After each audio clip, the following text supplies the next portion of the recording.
gentlemen, welcome to Retro Warriors episode 364. Woo. As always, I'm your host, Justin Baker, and as always, I'm joined by resident old bastard Chris Saturn. Hello. Hi, Saturn. Hi. We have no housekeeping No. this week, and I don't really have much to talk about in my week. Oh? It's been a kind of a busy couple of weeks for me. Yeah, I remember still. you mentioning that last time, yeah. Because we record in batches, so all the stuff I was talking about going on in my life last episode is still going on, because that was an hour ago Yeah. for me in my time. In fairness, it was like almost 2 hours ago. We got sidetracked by a lot of things since then. In my bizarre timeline, it was tonight. I did pick up some stuff on the Steam Summer Sale Yes. that I'm excited about. I picked up all the Titan Quest expansions because I love me some Titan Quest, and they had one that was like Egyptian themed, and I love Egyptian stuff, and so I was like, heck yes, I want to play an action RPG in Egypt. Yeah. And then I picked up Space Marine Anniversary Edition, which is man, just such a good game. I really like just a really good, fun action game where you play a Space Marine chainsawing orcs, and it's fun, and you shoot them with your gun, and it's just I've always loved that game. I own it 2 or 3 times over now. I've never completed it now that I'm like sitting here thinking about it. But I'd been kind of waiting on the Anniversary Edition to go back on sale because I missed it on their like yearly Warhammer sale edition thing. And it's still good. It is kind of weird because it's sort of released in like that kind of Gears of War era. And when you play it, you're a guy with a chain sword and a machine gun in big giant heavy armor. So it at first glance, it feels kind of like it would be Gears of War-y, but it is not a cover-based shooter at all. It's just kind of a third-person action game, and it's just so fun. I always hear it referenced by a lot of the video essayists that I watch that talk about game design. Like, it's one that they fall back on pretty often. Oh, that's odd to me because I feel like it's just kind of forgotten. But it's just a really fun, good, weighty third-person action game. And sometimes I just want to play that. I don't need a big story. I mean, there is a big story. It's mostly just about like, I don't know, Space Marines doing Space Marine stuff. They're mostly just kind of like space racists. It's kind of their mythos. Right. When you really drill right down to it. Yeah. But still fun game. I like the game a lot. And I highly recommend Space Marine if you have not played it. What have you been playing? I'm still chipping away at both Octopath Traveler and Xenoblade because those are smaller games. You can play them at the same time, right? Yep, go for it. I would. You know me. I don't know how people play more than one RPG at the same time. It's absolutely exhausting to me. Badly. That's how I do it. But I am trying to chip away at Xenoblade. It feels like such a massive undertaking, and I keep getting distracted by literally every possible side quest. And so there's a lot. Oh yeah, and by the time I get back to the story, I barely remember what the story is, because of how many side quests I keep getting distracted by. And I'm that weirdo that insists on doing every single one. I can't leave one undone. So it's slow going, but I'm trying. And then also, for some reason, I inexplicably decided I also need to replay part of Final Fantasy VII to get that last achievement I didn't get. Oh, okay. So just juggling 3 JRPGs. Just a normal day. It's fine. It's fine. Don't worry about it. It'll be fine. Well, you could probably play them all 3 at once. Let's not talk about that. I don't even like at the same time if you're strategic about it. I don't want to do that. Also, on the lighter note, I tried Pac-Man Museum Plus, which is on Game Pass, and it is Pac-Man. Excellent. Do you eat dots? You do. Do you get chased by weird, creepy, grabby-handed ghosts while you have an unusually large package? No. Is it true to the Atari? What was that? Atari 800, if I remember. The Atari 800 cover art of Pac-Man, or no, is it? It feels a little more abstract than that. Okay, yeah, all right. Well, for one, downgrade, I'd say. For one, Pac-Man doesn't have a huge package. Yeah. No, it's fine. It's just a collection of arcade games. It's got a cute little arcade-like interface that you exit to in between games, and that's cute. But otherwise, it's just the original games. Nothing new or fancy brought to the table. Does it have the arrangement version? It does. Ooh, I like that's my favorite version. Yeah. And it also has Super Pac-Man, which is one that I feel doesn't get as much attention as some of the others, and I've always enjoyed it because it's I don't know really that I've ever weird. played Super Pac-Man. It's got doors and keys, and Nope, definitely not. you can get a bigger than normal power pellet that makes you enormous, and then you can eat through the doors and ignore the keys. I do like ignoring things in games, Yeah, so this sounds great. Yeah, it's a weird take on Pac-Man, and I've always enjoyed it because of how weird it is. Yeah. But no, it's neat. Also, Sonic Origins came out, and How is that $40 collection of 4 ROMs? so I didn't pay $40. I paid Okay. no dollars because I have Okay. I had enough Microsoft Rewards credits left over that I just cashed them in and got it. Okay, so because we were so curious about this, explain the microtransaction structure to me. What the hell is going on? I haven't looked at any of that. I just played games, so I don't know about that part. I just loaded up just the game, and it looks like I have everything. I haven't noticed any in-game store that had extra stuff. So I think because I got the deluxe $45 edition, so I think I got everything. So maybe it's not an option for you, Right? Yeah, I think I got everything. But no, it's good. It's good ports. They all have brand new animated openings that are in this super charming animation style that feels reminiscent of late 80s, early 90s cartoons. Also, it feels like the animation quality is like upscaled from 240p. I don't know that it is, but it feels like it. Like it feels kind of that weird authentic. filter or something. Yeah. Yeah. And it's got that really soft coloring style that was used in some anime from that era. So it's got this really real charm to it as far as the animation goes.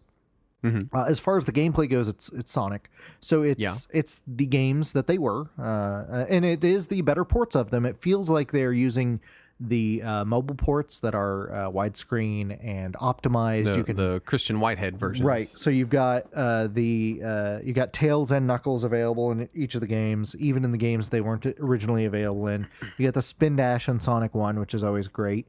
So it's the optimized versions of these games. There are some side missions that you can do, like in the Mega Man Legacy Collection, which is nice. Nice little thing to throw in there. Like we mentioned before, it did lose some of the music from Sonic 3, which tragic. I was kind of on the fence. I was like, well, they probably put good music into, and I listened to the comparisons, and the stuff they added is it's nowhere near as good. Yeah, it's unfortunate. As the stuff they took out. I in my head I was like, well, they'll probably go get like some really good composers. Well, they got the original stuff that they replaced it with from Sonic 3, so that makes sense. I had kind of hoped that they would have just used the tracks from the prototype, the ones that were used in the PC port in the late 90s, because those tracks were already assigned to those levels, so why not? Yeah. But it's fine. So it's unfortunate that they couldn't get the music. I hope that someday they reach some agreement to release the music as a DLC or something. That would be fine. I mean, it'd be weird, but it would make sense if they're like, hey, I don't know. In my head, I was like, it makes sense if they're like, hey, $1.99, you get the music that'll help us pay the licensing fees we have to Michael Jackson's estate or whatever. Yeah. But then also, it's already a $45 game. It seems like you should have been able to find the money in that. Right. It feels pretty steep for 5 games. Yeah. But I mean, they're 5 solid games. It's a good collection. It feels a lot. I have to compare it with Mega Man Legacy Collection. That's what it feels the most like. And if I remember right, that was 6 NES games for $40, and this is 5 Genesis games for $40. So. Yeah, it's comparable as far as that is concerned. Whether or not it is worth the money, I don't want to answer that for people. Figure that out. I think that depends on how much you want to play these Sonic games. Yeah, but they are good ports of the games. They seem to be very competently done. So if you are a big Sonic fan and you are interested in Sonic games, yeah, go for it. If you can maybe see what the less than deluxe version offers. Yeah, if you aren't getting the deluxe version. Yeah, if you don't want the animated characters on the title screen, then I guess you don't have to get the deluxe edition. Tell me that's not actually a bonus. Yeah, that's one of the bonus things. Oh my God. It really, I know we said this on the air, but I really feel like they wanted to include NFTs in this. Yeah, that's what I thought too. And then they were like, oh, we shouldn't do that. Right. It just really feels that way. It's so ridiculous. Let's do some news. First up, Treasure teases long-requested title for 30th anniversary. I don't know what it's going to be, but I'm excited. What could it possibly be? Yeah, I'm guessing, my guess is that it's either a new Gunstar Heroes or a new Radiant Silvergun-like game, or just a re-release of some older game on a modern platform. Yeah, I really feel like it's going to end up being a re-release, but I would love a new shooter from them. I mean, they've basically been a skeleton crew for years now. Yeah. So I I have a hard time believing they're really going to put something out that is new, that is anything more than a budget or mobile game. Hey, look, man, Crimson Clover was made by one dude. Yeah, I mean, it's not They impossible. can make it happen. Right. Maybe they've been working on it for 30 years. Or maybe we're finally going to get the sequel to McDonald's Treasureland Adventure that we always wanted. Oh, yeah. Diablo Immortal's microtransactions have earned $24 million in 2 weeks. God, that's gross. Including $15,000 from one streamer to earn a single rare gem. Which he immediately deleted along with his account in a form of protest. Let me tell you something, streamer guy that I don't know the name of. Activision does not care. They got your $15,000. They do not care if you were protesting because you gave them exactly what they wanted. I feel like every time there's like a notable micro transaction game like this, everyone wants to come out with these insane numbers. Like, this is how much it costs to unlock everything. Yeah. But that's how all of them are. Yes. You know, I mean, I certainly am outraged that they did this with Diablo Immortal, but literally all of them are like this. Now, like, when are we just going to stop? Now, that when are we being just going to said, stop throwing money at them? I've also heard good reviews of it, that it is a fun game to play, even if you're not engaging in the microtransactions. Yeah, I've heard the same thing. You know, and so yeah, it's frustrating though. I think what it is we get frustrated that these are good experiences that are tied to a limitless spending ceiling. Right. With predatory marketing built in. Yeah, and it's like, I don't really care if you're giving me a good experience or not. There are millions of games out there. Exactly. You know, I don't want the experience I'm having tied to like some bullshit that frustrates me. Right. You know, I'll just go find a game that doesn't have that for the rest of my life. Yeah, I'll just go find a game that has that not saddled on it. Right. Like Titan Quest, which is on mobile and plays great on mobile. And I highly recommend it if you want an action RPG on mobile with literally no microtransactions at all.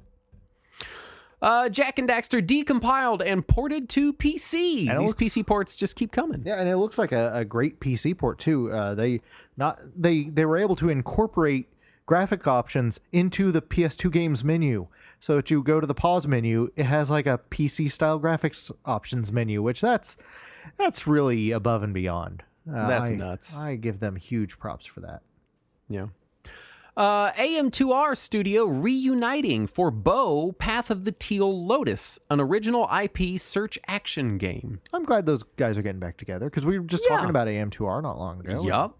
And for a thing a dude made in his off time, like AM2R is fantastic. Yeah. I'm excited to see what they put out as far as like an actual buyable retail product. Yeah, and the pictures of it look really nice. I mean, granted, I've only seen still shots, but it looks like a really neat stylized cartoon art style. Yeah. Capcom reverses RE237 upgrades on PC based on overwhelming community response. This is such a weird thing. So I don't know, you're not a Resident Evil fan, so you might not have been following this. No, I was not. So they decided they wanted to release enhanced versions of Resident Evil 2, 3, and 7 for the PS5 and the Series X that would include ray tracing and 120 hertz refresh, right? Now, are these these are not the remakes of 2 and 3? Yeah, these are the RE2 and 3 remakes on Resident Evil 7. Okay. All they're games adding ray tracing. Yeah, all games made in the current engine, the engine that's used for Resident Evil 8. Yes. And they were just, giving them some enhanced features on the new consoles. And they said they would also give those same enhanced features to PC owners for free. So if you owned the games on any of these platforms, you would get the enhanced version if you so chose. However, on PC, they forced it on you. So if you were on a computer that could just barely run the game before, Yeah. now you have the enhanced version with much higher minimum requirements. You did it. Just go buy a graphics card. I mean, they're affordable right now, right? It's So easy. a lot of people were obviously unhappy about this. So they have now rolled it back to where you can choose to upgrade if you want to get the upgraded version of the game for PC, which I think is the correct option. Yeah, especially when you're adding additional system requirements. Yes.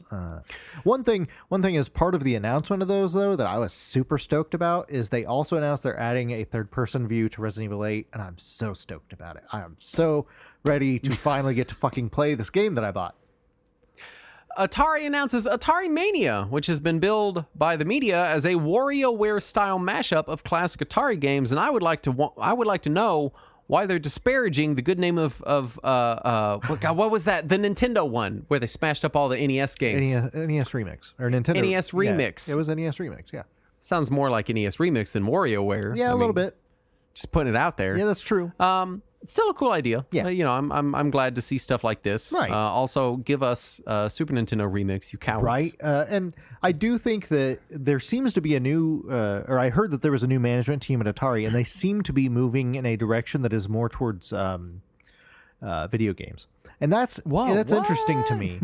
And I'm excited to see where they may go with. I know, who would have thought that Atari could also make video games? I heard video games are a growing market, so there you go. That's where all the kids are.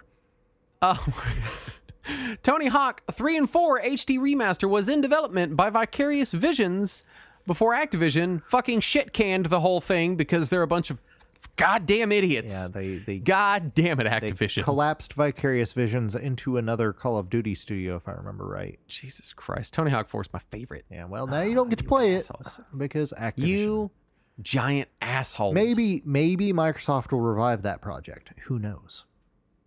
Dragon Quest X Offline launching on PS4, PS5, Switch, and PC on September 15th in Japan. Still no word on a U.S. release. Man, I really want it. I want it so bad. It seems honestly weird that they're not as much as they're kind of like pushing Dragon Quest in the West right now. I'm hoping that maybe someday it does get a localization, but if it doesn't, it's also getting a PC release, so there's a pretty good chance it'll get a fan localization. Fan translation, I'll get to play it one way someday, I hope.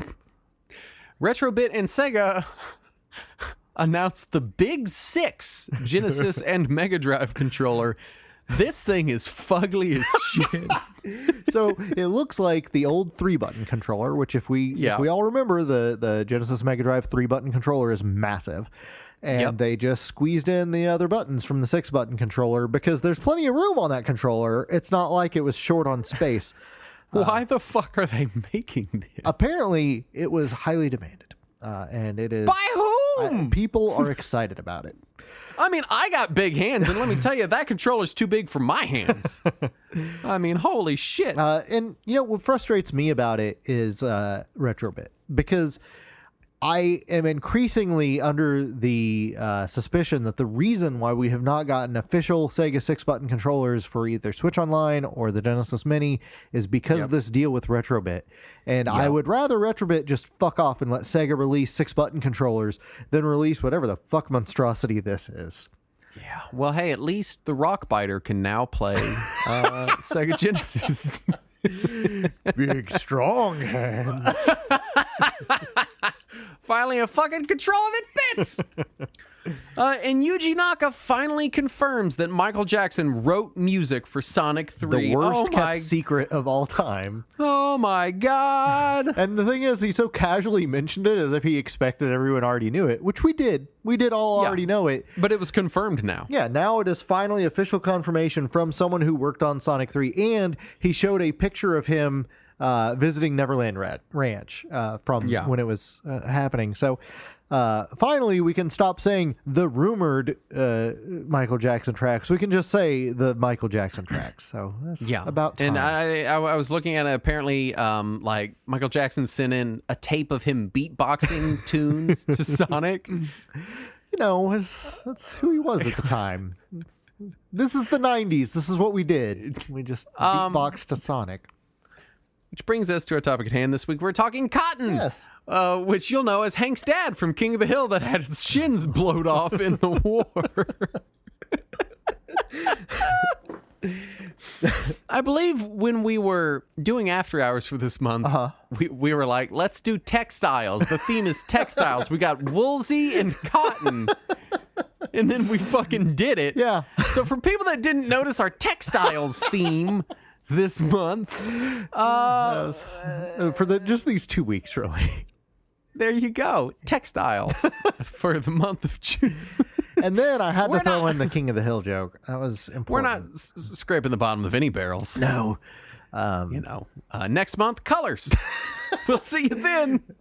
This week, red. I love red. Sonic's shoes are red. Mario's shirt is red. There is a game developer called Red Entertainment. Perfect. We can do that. Cotton is, of course, the magical girl cute 'em up. Yeah. That has been enjoying a bit of a resurgence lately. Yeah. It has been quite coming back. Catered to. Yes. First game was Cotton Fantastic Night Dreams, came out in arcade in 91 in Japan only. And there's, of course, the TurboGrafx CD port in February 93 in Japan, April 93 in North America. Can you believe they managed to translate that in just 2 months? I'm shocked they needed that long for that translation. We're going to talk about that. I know. The most recent game is entitled Cotton Fantasy Superlative Night Dreams, known in Japan as Cotton Rock and Roll. Yeah.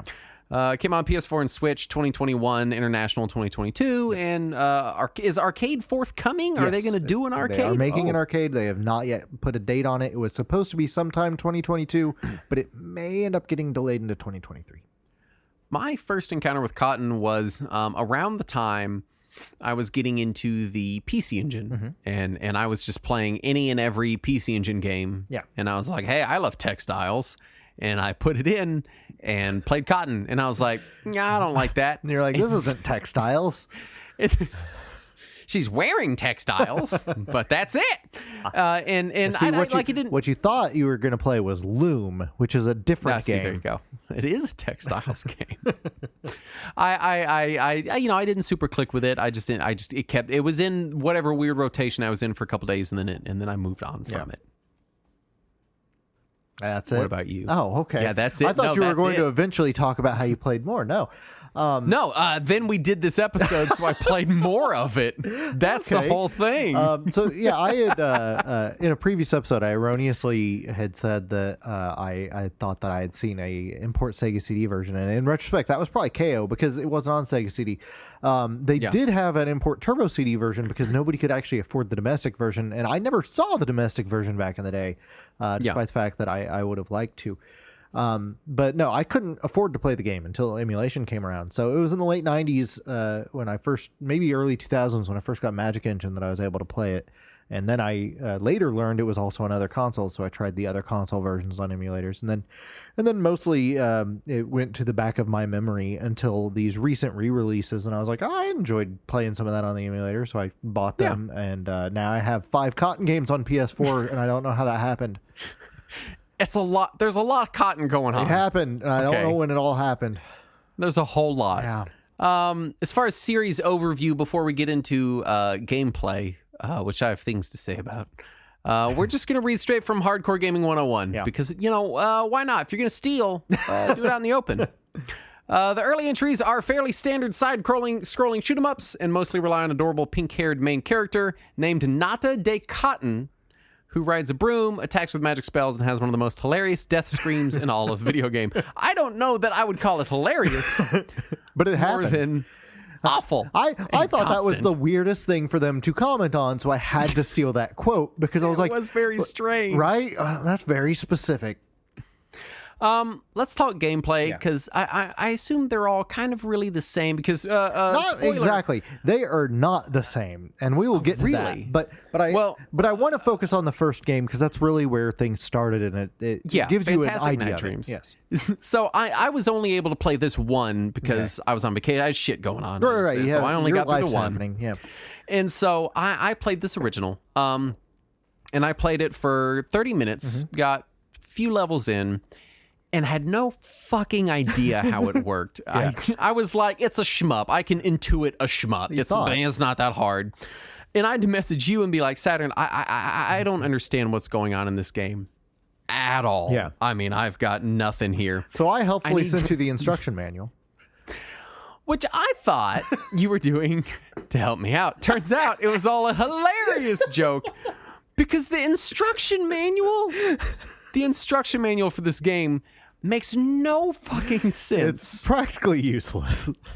And not only that, the version of it on archive.org is raw TIFF files. And it takes literally 20 seconds for me to load one page of it. Yeah, it's something. And this is I read the manual, and when I got done, I knew less about how to play. I was having the hardest damn time understanding this. The thing is, I enjoy this game. I'd like to throw that out there first of all before we get going. Oh, I enjoyed it by the end of it too. Yeah, but the localization. So last episode we were talking about Ted Woolsey and how he brought a lot of charm and quality to localizations, and it is clear he did not work at Hudson Soft because whoever did, I'm not sure they spoke English. Here's some highlights from the manual. Well, at one point, at the end of the level, these little cups of tea start falling from the sky, and you're like, what do these fucking do? And in the manual, it just says, when you beat a level, cups of tea fall from the sky. And you're like, Right. And that's it. Yeah. That's all it has to say. Yep. At one point, when it describes shit, what does it say? At one point, it says, I was trying to figure out. So basically, the moves you have, you've got a charge attack. Yep. For your shot, your spell, and you can charge it up and let go, and your little fairy companion will shoot out in front of you. The fairy, right? And it's virtually useless.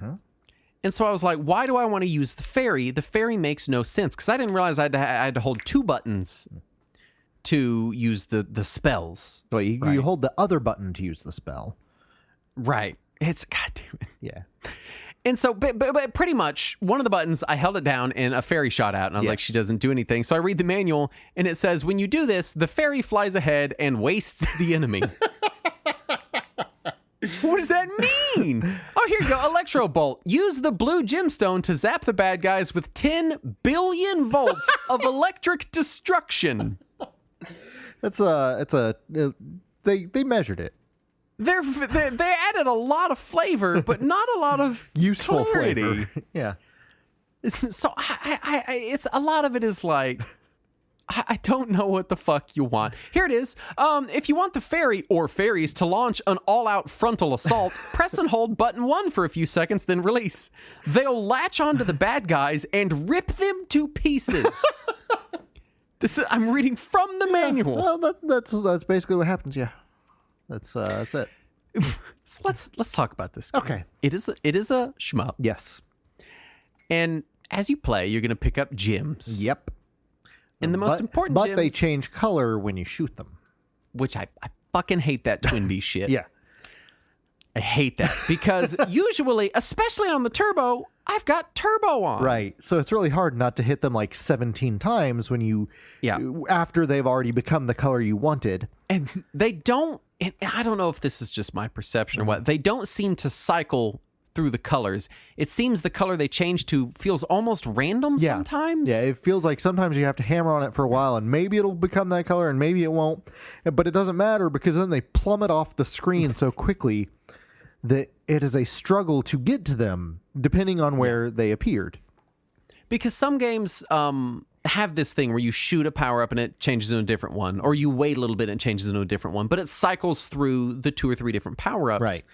This is like, and one of them just gives you points. True. Which makes it virtually useless. Right. Yeah, that's the useless one.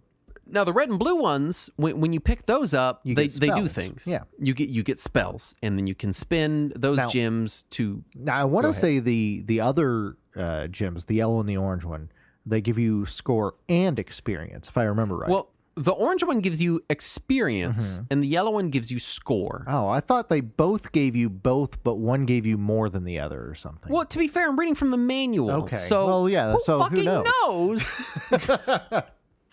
You've also got a bomb button. You can power up your bomb. Yep. But it's just... So once you get the crystals, you've got the red and blue different crystals lined up at the bottom of your screen. You can have a few of them at a time. And you can charge with both buttons to fire off either a red or a blue special attack, depending on... If you charge with both buttons, you do your shield. Okay, right. Yeah, and then if you charge with just your attack button, you fire off an attack based on either the red or blue gem you have down there. Right. It's confusing and weird. Yeah, and then complicated. If you hold the bomb button, that's what launches your fairy so that they can go waste your enemies.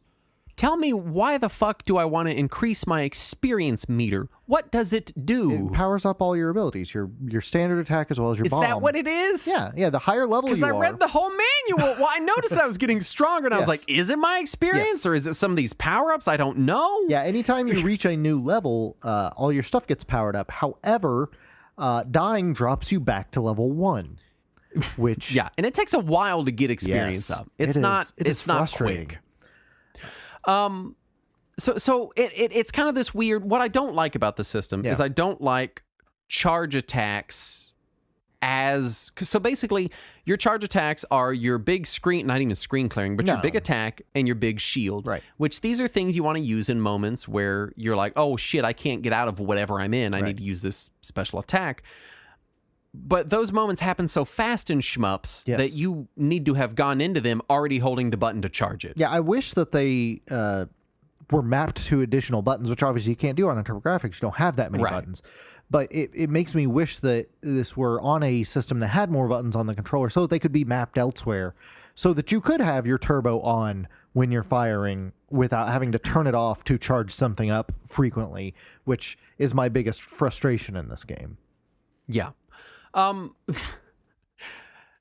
Beyond that, it's a pretty good cute 'em up. It's kind of, I don't want to say like bog standard. It's fun. And I honestly mostly ignored all of the charge attacks the entire time I was playing because I could get by just fine with turbo fire. Right. And, well, you know, it's not super hard. Turbo fire and rewind. No, I don't feel like it's a tremendously difficult shmup. No. There are some moments that are kind of bullshit, especially later in the game, where you get these enemies that throw these tiny red spears that are like 1 pixel wide and you just never see them. Yeah. But beyond that, like it's fun, it's serviceable, it's cute. Yep. And then there's the story. So you play as Cotton, who is a witch, and she really enjoys a candy called Willows. It's never described in the text of the game that the willow is a candy. I only know that because I read a website about the Japanese version of the game. So Cotton is this young girl. Yes. And a way too sexy pixie elf thing shows up and is like, yo, dog, we need to go get all these willows. Yeah. And then Cotton's like, holy shit, I love willows. This is exact quotes, by the way. First of all, the fairy is like, you have to come save Fairyland. And Cotton's like, fuck you, I don't need to do shit. And she's like, but you have to save the big willow. And Cotton's like, I fucking love willows. What confuses me is obviously this game was translated. Yeah. Why could they not have just called it candy? Because it's candy. Right. Or at the very least, it's kind of implied that willows are like a puffy kind of thing. Yeah. You could have called it cotton candy. Right. That would have been so cute and fit perfectly. Yeah. Instead, it's again, going back to the Woolseyism thing. Yeah. It's almost like they did a literal translation of the word, and they're like, well, it means willow. And they're like, well, that doesn't make any fucking sense. That's a tree here. Right. And they're like, well, yeah, but do it, though, because that's what it is. Yeah, and I feel like that's exactly what happened. Yeah. And so it's... But Cotton goes on this as quest the series to get goes on, they make it clear that willow is a kind of candy and becomes part of the whole fucking mythos. Yeah. So basically, this little fairy is just lying to her. And every time she gets one, she's like, oh, no, don't eat it. Because if we get all 7 of them, they turn into a giant willow. Yeah. And this... I love your exasperation about it. The story is so stupid and annoying that it's almost endearing. You know what I mean? I feel like it does cross that barrier into endearing. It is so dumb and ridiculous. I took like 12 screenshots just playing through the game because I'm like, oh, that's also a dumb moment. So Yeah. I would say that it does reach that point for me. And there are also some really creepy sprites in the game. There's some real creepy sprite work, like Yeah. legitimately unsettling shit going on in Fairyland. Yeah. But they get all the way to the end, and this is the moment when Cotton's going to learn that the Willows are not indeed candies, but they are, in fact, something Yeah. that is going to save Fairyland. Right. But is also a candy, I think. No. She gets there, and she's like, these aren't... They speak to the big fairy, Right. and she's like, no, these aren't candies. We're sorry we lied to you, but there's another place that is in trouble, and they do have willows if you go save them. And then Cotton, like, starts drooling and speeds off. Because that's, anytime you hear about candy, you have to drool. That's the rule. It's just the goofiest shit. Yeah. And I don't even have the words to process this. Yeah. It's just very weird. It's very Japanese. It often crosses that weird barrier, and sometimes the sprite work in the way things are animated is legitimately creepy. And I kept kind of waiting for it to go a little horror on me, and it never really did. But it's one of those games that, like, I don't mean it in a mean way. Because I enjoyed it. Yeah. But it's kind of inconsequential, sort of across the board. Like, it was okay. I killed an hour and a half with it. Yeah. I'm not gonna go play it again. You know what I mean? It's fun. I don't know that it brings so much to the table that it should spawn like a giant fandom or anything. But it is fun. It is cute, and it is endearing. I will give it all of those things. I would say it has problems as a shmup. It's one of those games that you kind of have to go into knowing, like, hey, this is not a top tier level shmup. This is not Star Soldier. This is not like an amazing shmup. It's something you play because it's kind of goofy and weird, not because it's this great gameplay experience. It's a smaller company, and it was from the early 90s. So, and I don't even think we mentioned who makes it. It's made by a company called Success. Oh, well, I hope they enjoyed much of that. Well, they're not that money. I don't know that they're around anymore, and anything more than name. So maybe not. So I know you've now played basically every Cotton game ever made. Yeah. Well, not all of them, but almost. So I want you to walk us through all the other Cotton games. All of them. So basically, we went over the first one. Is Fantastic Night Dreams. It was on arcade, TurboGrafx, SharpX 68000, PS1, Neo Geo Pocket Color, and now is on PS4, Switch, and PC. I didn't know it was on Neo Geo Pocket Color. I kind of wonder how that port is. It's a good port because it's got to be totally rebuilt for it. Yes, and it's interesting, it's equally charming. Then you have Cotton 100%, which was on Super Famicom in '94. Because the previous game was obviously not 100%. Yeah, that was like 41%. So now this one was originally Super Famicom, later ported to PS1, and then most recently on PS4 and Switch. It's much easier than the first game. For one thing, when you die, your experience gauge still empties, but you don't drop back down to level 1. You stay on whatever level you were on. That's good. So you get to keep your you don't have that like death spiral. Right, exactly. So it does make things easier, and also the game itself is just easier. So if you enjoyed Cotton but are looking for something that's a little more reasonable, then the Super Famicom game is probably the one you want to try. Then you have Panoramic Cotton, which was released in '94 on Mega Drive, later ported to PS4 and Switch, and it's more like Space Harrier than it is like Cotton. Oh.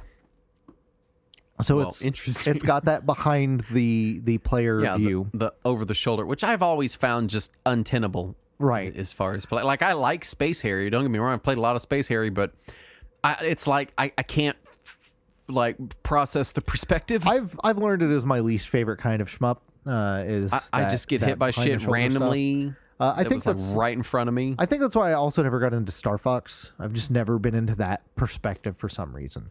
Yeah, I kind of wonder if that's why I never really loved Star Fox either. Is that kind of like behind the butt perspective? This doesn't where do I'm it like, for me. Yeah. What I will say is it's super impressive for a Genesis game. Like, it is one of the really? best looking Genesis games I've ever seen. Like more impressive than the actual Genesis port of Space Harrier? Yes. Of course, it's also many years after that. So Right. This is 94. yeah, but no, it does look great as far as a Genesis game goes, and it doesn't play much like a traditional Cotton game, but it's still weird and interesting enough that it's worth spending a couple of minutes on.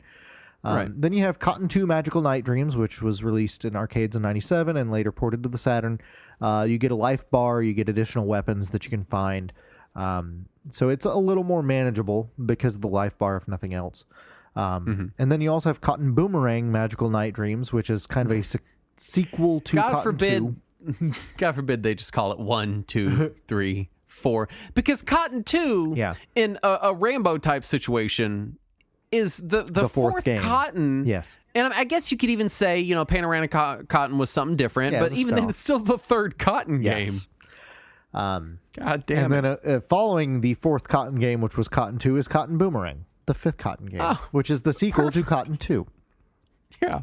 There you go. So it's also arcade and Saturn. It was the year after Cotton 2. It removes that life bar, but adds in different playable characters.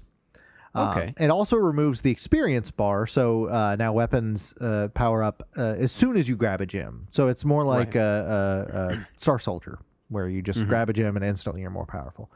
And when you change characters, it kind of acts like when you throw a bomb in most shmups, where it does a whole screen clear. See, that's good, because I do feel like that's what was missing from Night Dreams was a quick Fantastic Night bomb. Because this is Magical Night Dreams. Oh, right. Pardon me. Fantastic Night Yes. Dreams. Wait a minute. Wait a minute. Yeah. Cotton Fantastic Night Dreams. Cotton 2 Magical Night Dreams. Cotton Boomerang Magical Night Dreams. You're catching on. What the fuck were they thinking? Well, first of all, they were thinking they don't speak this language. So they were just throwing words out there. Numerals are pretty easy to translate. Just holy shit! Well, if you just jumbled these all up and laid them on a table and were like, put them in order, and I'll give you $10 million, I would never be able to do it. I probably would, just because I've already researched all of this. All right, so Cotton Fantastic Night Dreams, Cotton 100%, Panorama Cotton, Cotton 2 Magical Night Dreams, into Cotton Boomerang Magical Night Dreams. Yes. Why would they use the set? God damn it. Well, those two are part of a mini-series, kind of. Also, two games with the word night on a system whose one of its primary titles is a game called Knights. Yes, yeah. Stop. I have heard the Saturn Cotton games are kind of regarded as the better ones. Yeah, they're pretty fun. In the series. Yeah, I would say they're high watermarks for the series. They're both different, and even though they're both clearly built in the same game engine, and still, also I think they reuse some assets from one another. They play just different enough that it is worth checking them both out. I don't know that I would have paid $50 each for them back in the Saturn era. But in the collection that I think is $40 on the systems it's on, that's worth checking out. It's pretty fun. Yeah, because we're not far from the new Cotton game. Yeah. And I feel like if nothing else, this episode should provide clarity to new Cotton buyers who are like, which fucking game do I buy? Right. And the answer is, first of all, it's hard to tell. Yeah. So, But Cotton Fantastic Night Dreams is the first game, and it is called Cotton Fantastic Night Dreams on modern systems. well, it's then- not available on modern systems except for in a bundle with Cotton Reboot. Okay, all right. Yeah. So Cotton Reboot, which we'll get to that. All will right, get to all right, okay. Let's go through the whole list. all right. So after the two Saturn games, then you have Rainbow Cotton, which is released in 2000 on Dreamcast, and it's pull my the fucking sequel. hair out. It's the sequel to Panorama Cotton, so it plays from the God. Space Harrier perspective. Call it Panorama Cotton 2. Why? And either my emulator is broken or this game is just straight up fucking garbage. I can't tell if this is just the worst game I've played in years or if I have a bad emulator. So I'm not going to say much more about it. Yeah. I will let someone else figure that one out. Okay. Then you have Magical Pachinko Cotton, Son of a bitch. which came out in the arcades in 2003 and also ported to PS2. And it's I know you're going to be surprised. It's Pachinko. Oh my God. What? And it was The Konami thing? yeah, and it was the end of the series for a very long time. Oh, so sad. And then in 2021, we got Cotton Reboot, which is So this is a new game. well, it's a remaster. God damn it. All right. So Cotton Reboot. yeah, so it is a remaster of the X68000 port of the original Cotton game. They know that a remaster and a reboot are different things, right? They do not know that, no. Did that? God. And it is developed by a studio called Rocket Engine. It's a good port. Well, the PC port was not good at first, but they have since released some updates that have made it better. But at first, it was just trash garbage. It would not support most controllers. It still used PlayStation button prompts on everything, even if you were using a keyboard. It had some problems. Anyway, but it's fixed. So Cotton Reboot came out in 2021. Correct. And this is not a reboot, but a remaster of the first Cotton game, Cotton Fantastic Night Dreams, specifically the Sharp X68000 port of it. Correct, yes. And it also, I think it also has an emulated version of the X68000 port, if I remember right. Okay. So then you have Cotton Guardian Force Saturn Tribute, Oh my God. which was also released in 2021. It's on PS4 and Switch and PC. And there is an Xbox version announced, but it hasn't come out yet. And it is a collection of Cotton 2, Cotton Boomerang. Now, when you say Cotton 2, do you mean the second Cotton or you mean the fourth Cotton? I mean Cotton 2 Magical Night Dreams. God damn it. Okay. And it also has Cotton Boomerang Magical Night Dreams. Which is the... The two Saturn games. That's why this is Okay. called Saturn Tribute. Because All it has right. the two Both Saturn Saturn games. Right. You got it. All right. And it also includes a game that Success made on the Saturn called Guardian Force, which is unrelated to Cotton, but it's in here anyway. Why? Because why not? Why? I'm not upset at more games, but it's like they're trying to make these names confusing. So it's basically just Success's 3 Saturn games bundled into one disc. Why not call it the Success Saturn Collection? Because nobody knows who Success is. All right. But it is a good Saturn emulator, and people have already hacked it to put other games on it, which is great. Anyway. Well, that's good. That's good. And then finally, as of now anyway, you have Cotton Fantasy Superlative Night Dreams, which is the new game on PS4 and Switch released last year, and it is eventually coming to arcades. Wholly original game. Wholly original game. It is a new game, and that's the one in Japan is called Rock and Roll Cotton. But totally new title. Totally new game. And over here, it's Superlative Night Dreams, and over there, it's just Rock and Roll. How is it? It's pretty good. I enjoyed it. I'm not going to say it brought a ton of new things to the table, and I also haven't gotten super deep in it yet. But I am enjoying what I am playing. I'm not going to pretend like it is up to the level of some of the other shmups that I've played over the years. But as far as a queued 'em up in 2021, I had some fun with it. Yeah.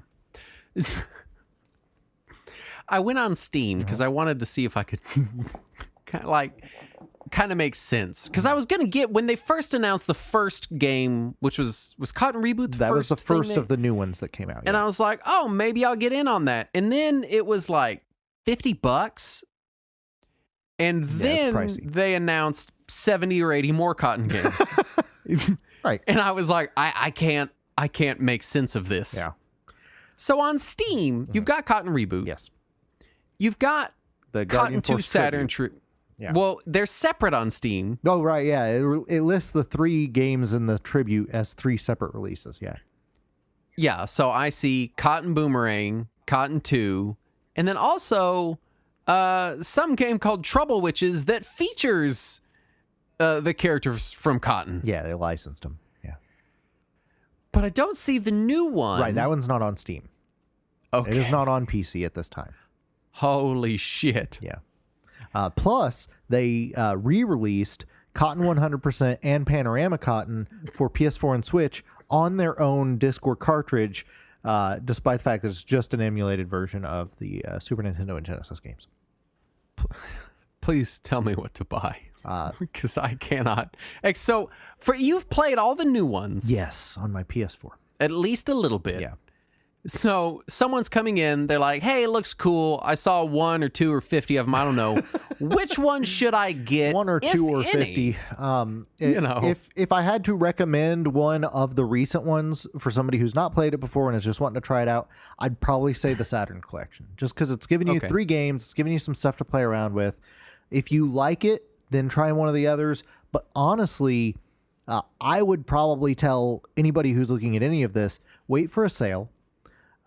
Because which are on sale right now. I mean, summer sale's going on. But even then, Cotton Reboot's still like $23. That is, compared to its normal price, that's a pretty good sale. Normal price is $45. I would say for $20 or less, it's probably worth checking out because they're pretty fun. But that's probably the recommendation I would give. Is just wait for a sale, unless you're like a hardcore physical game collector and have to have the retail on the shelf copy. Wait for a sale. They're fun, but I don't know that I would tell people that they are $50 worth of fun. Yeah. So I struggle because I didn't love Cotton Fantastic Night Dreams. Yeah. Which is the first game. But you did love the translation. Because love is an interesting word. There are times when the screen is just entirely ellipses. It reminded me a lot of Magical Drop. Mm-hmm. Yeah, I can see that. Which has a weird story kind of attached to it. And it's sort of totally nonsensical. True. So it made me feel a lot like Magical Drop. And they are from the same era of gaming. Yeah. And so I don't know that I would... Because originally my idea was like, well, I'll pick up Cotton Reboots. Reboot of the first game. I don't really want to play that game again after playing Cotton Fantastic Night Dreams. I'm like, it was okay, but I wasn't $23 okay to play it a second time. Yeah, honestly, as far as playing it today, you do have a lot of options, like we mentioned. There's all those different ports. It sounds like the Saturn version, which even then right now they're on Steam separately for $15 a piece. Right. That is the on sale price. So if you also get the third game, it's $45. Yeah. So what I would say is emulators exist. They are a thing. It is the 21st century. We have emulators. We can emulate all of these platforms except for the newest game. And even then, there's a Switch emulator. I'm not going to judge you. But I would say if you have not played them, if you're interested in trying them, I would say emulate them first, because at least the TurboGrafx game or the Super NES game or the Saturn games, give them a try, see what you think. If you end up really loving them, then absolutely hunt down these collections. But if not, you tried it and you've been there and you can move on. But I think they're pretty fun. I enjoy the charm of it, if nothing else, because they're dumb and ridiculous, and I love that. But they also, it looks like the Saturn ones are, they're not translated, right? Like they're still... I believe they are just in Japanese, Still just in Japanese, because on Steam they have the big warning of like, English language not supported. It's tough because I love that Cotton's come back. I love that it's having this little renaissance. But it's a lot of titles for a lot of money. Yeah, it is. These new releases are pretty pricey too. NN Games is selling some of them on Amazon, and because of that, you can get them on sale and on discount. I think they're also in Best Buys. So if you see them on sale, then sure, why not? But I have a hard time recommending full price for any of these. They're fun, but I don't know if they're full price fun. Yeah, for sure. Let's talk reception and legacy. Yeah, for Cotton. Yeah, so they were all pretty well received in Japan. Also in import reviews, they were generally pretty well received. Like not 10 out of 10, but you regularly saw 7 or 8 out of 10. The Turbo CD version got above average reviews at release. It's also been very well received in retro reviews, and the recent Revival series has also brought a lot of attention to the series and seems to be getting good reviews as well. So generally, reception seems to be good, and the legacy it's suddenly revived. I love that this is happening because I love the precedent it sets for other series that I want to see this treatment for. Yeah. You know, like I would love to see like the Air Zonks, Right. you know, Oh, man, that'd be so great. redone and re-released. That'd be awesome. You know, any of these like weirder, kind of smaller shmups. Yeah. I think maybe in a better pricing model. Mm-hmm. Really, it feels like for the price, the Cotton reboot should have been included with the 2 Saturn games. It feels like you should have paid for the Cotton reboot, and then you get these 3 other emulated games as like a bonus. That feels... Yeah, I'm wondering you know. if maybe there was some issue with getting the rights cost them way more than they expected. And Yeah. so they're just trying to recoup the cost off of suckers like me. Sucks. Got him! We got Saturn's money! Again. So I love the idea that you know, we're seeing this. I love that it's happening. I love that it's for such a weird, basically forgotten franchise. Right. You know, I'd love to see it for other And also, shoot 'em ups. yeah, I was going to say also in a genre that isn't really well represented today. You don't see cute 'em ups much these days. I know it's sad. I want to Yeah. like give us Cotton, give us Twinkle Star Sprites. You know, New Fantasy Zone, Sega, you cowards. yeah. I swear to God, take the 3DS Fantasy Zones and put them on anything. Everything. Assholes. But I you know, I think I would also say emulate. Granted, I only emulated the first one. I think I liked it enough that like if I could get the Saturn games, just the 2 Saturn games on Steam for, like you said, less than $10 a pop, I might. But I think for $15 each, even on sale, I might just burn a disc. Yeah. You know, And if nothing else, try it first, burn in a disc. And if you enjoy it enough, totally. then give them money. there you go. Then they can have my cash. Yeah. Think of it like a demo. Anyway, so yeah, I want to see this more often, so Yes. I want to be supportive of this. But at the same time, it seems like we're sort of entering this era of retro re-releases being oddly pricey. It's interesting that Cotton reboots are not even all the Cotton games are coming out at these price points. Sonic Origins is dropping at like almost $50. I think it's the same price increases we're seeing with new releases suddenly getting applied also to retro releases. Yeah, And I think what theoretically I don't love that. me either. I think what was the $15 to $20 price point 10, 15 years ago is quickly becoming the $30 price point. Yeah, and I get it. Like Cotton Reboot and Sonic Origins have a good amount of work put into them. Right. They're not just, I mean, the Saturn games are, but they're not just ROMs slapped on a disc, right? And even those are a good emulator ported to systems that didn't previously had Saturn emulators. Right. So, like, I don't want to sound like I'm being overly critical of it, but I guess I'm hopeful but wary of the pricing structure of some of this stuff. Right. Lots and lots of little piecemeal releases for kind of more than I want to spend on any individual one of them. You mean like if somebody were to charge $10 a piece for N64 games? Yeah, that would be a little ridiculous to me. I'm just saying. So yeah, I like that this is happening with Cotton. I like that they seem to have selected the best Cotton games. Yeah. And almost all of them, really. yeah, and I'm interested to play probably the newest one, probably the new one, because the other ones I already have access to. How long until you think they're going to re-release Pachinko Cotton? Oh God, I hope it comes on the Panorama Cotton collection with Panorama Cotton and what's the other one? Cotton Boomerang. Is that the other one? No, Cotton Boomerang's in the Saturn collection, and Panorama Cotton was already re-released on its own disc by itself. Okay. Rainbow Panorama Cotton and Pachinko Rainbow Cotton are the is two one that I'm have missing. not yet been released. So those are the only two we haven't seen re-released. Yes. Well, there And you Rainbow go. Cotton was garbage or broken, and I'm not sure which. That's the Cotton games. What a weird. It's And weird. the thing is, I enjoyed them. I still had some Yeah. fun with them. I definitely had some fun as well. I feel like we've been incredibly negative, which is sad because they're such upbeat, light, fun Yes. games. But they do they're weird. They're very weird. I don't know about incredibly negative. I do feel like it's one of those experiences where if they replace the characters in the story with just like a regular like fighter jet, you know, I would be like, this is a bad game. Yeah, that's that fair. would be my assessment. And so it's not to say that I think it's a bad experience. I think it's an experience that has to float by on its weirdness. Yeah, you know, it is definitely which is carried by fine. its charm. which is totally fine. Yeah. You know, Choaniki's been doing it for a long time. That's true. Just getting by on weirdness, you know. It's carrying it on its very buff back. Yeah, on its well-oiled shoulders.